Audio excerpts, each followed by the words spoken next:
Hey everybody, Economic Ninja here. I hope you're doing well. The trucking industry is in a lot of trouble. US truckers are in trouble. A lot of them don't even know it because the type of trucking job they have. I have family in the trucking industry. My heart goes out for them. And I know a lot of people don't understand what to do with this information. A lot of trucking companies are going bankrupt right now. We're going to talk about that. We're going to talk about what you can do to avoid a craziness in this industry, and how, if you're not in the trucking industry, how you can take this information, start a side hustle, and absolutely crush it. All right. So first off, this text came to me from not only one of my awesome subscribers, you are also awesome. It came from one of our moderators, Kevin. If Kevin's in here, everyone say hi to Kevin. Kevin, the weed man. He has an incredible side hustle. It's just crushing it. Anyway, he says, good morning. I always talk to the truck drivers that bring our product from the port of Houston. Yesterday, I was told that it is getting very slow. They are not only able to get 2 loads a week, or sorry, they're only able to get 2 loads a week. Also, the company has lowered how much they make. They were getting $1,300 to deliver to Dallas. Now they are getting $1,000.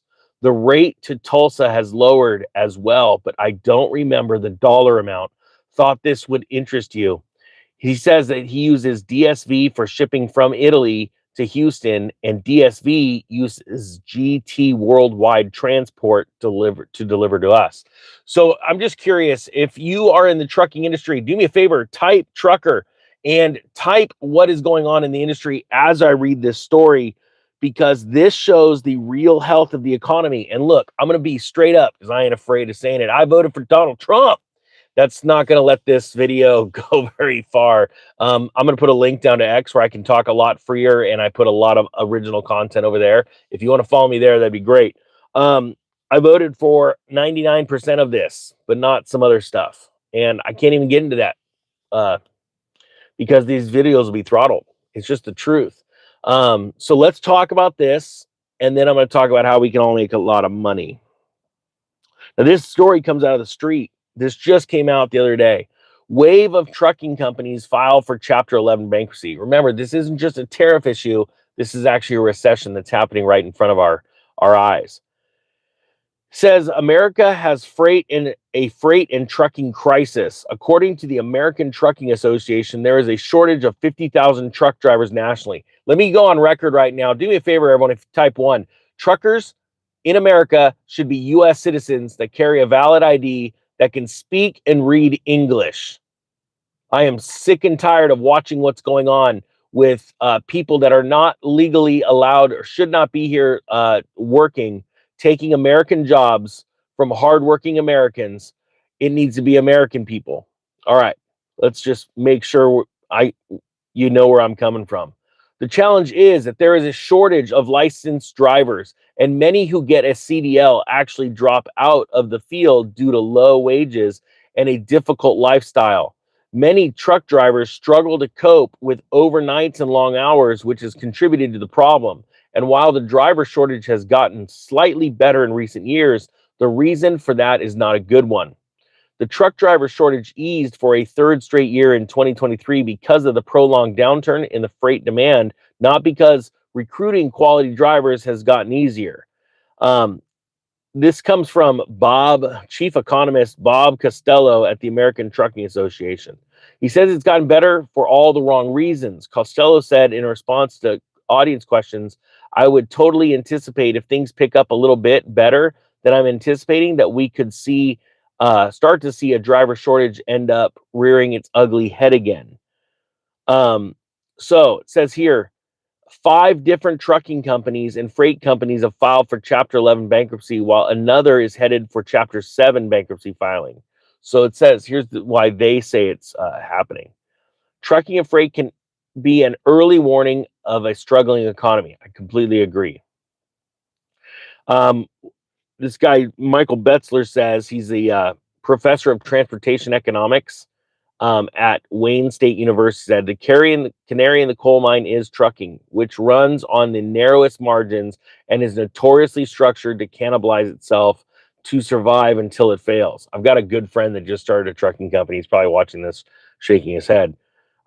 Many trucking companies have failed despite the demand because of over expansion and high operating costs. What they don't talk about in the story is these Trump tariffs are a real deal and they have to happen, but it is slowing down dramatically the amount of goods that are coming into America. Okay, so that's less loads that truckers can take.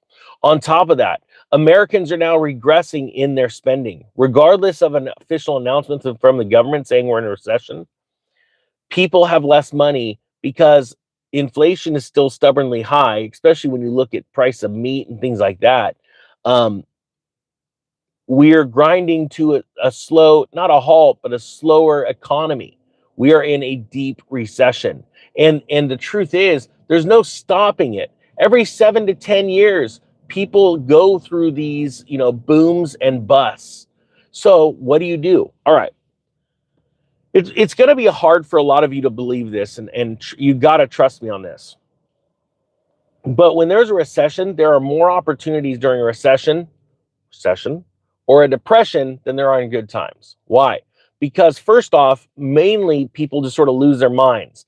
They are followers, they're not leaders, and they just do what the status quo is. And so they slowly stop spending money.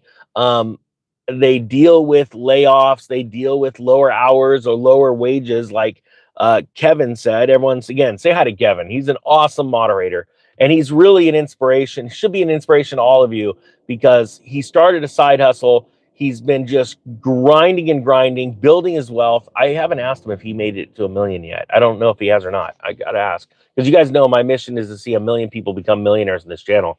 But when these downtimes come, people start to sell off their crap, the stuff they bought with credit cards or loans that they couldn't afford, and they start to let it go. And I know this sounds crazy, but for every seller out there that's desperate to sell something, and I'm seeing it all over Craigslist right now, there's a buyer. And this may sound crazy to you too. As successful as I've been over the last 20 years in investing, and I've had lots of failures, okay, but I've had more success than failures. Praise God. I'm starting another tree farm. I know it sounds crazy, but it's the most amazing therapy for me. And truthfully, nothing is beneath me. Like not, I am still. I just want to feel the soil in my hands and be able to do something. And I'm gonna start another tree farm, and it's gonna be set up differently than I did in the Great Recession when I started that tree farm. I stopped selling real estate and flipping real estate. I moved to trees, and I was making about 50 to 80 grand a year, I think, on that as a side hustle. And it was all cash back then. I'm going to do it differently now, but it gave me so much joy. And then I flipped tractors and all these things that people were just letting loose. And you'll be able to do that too.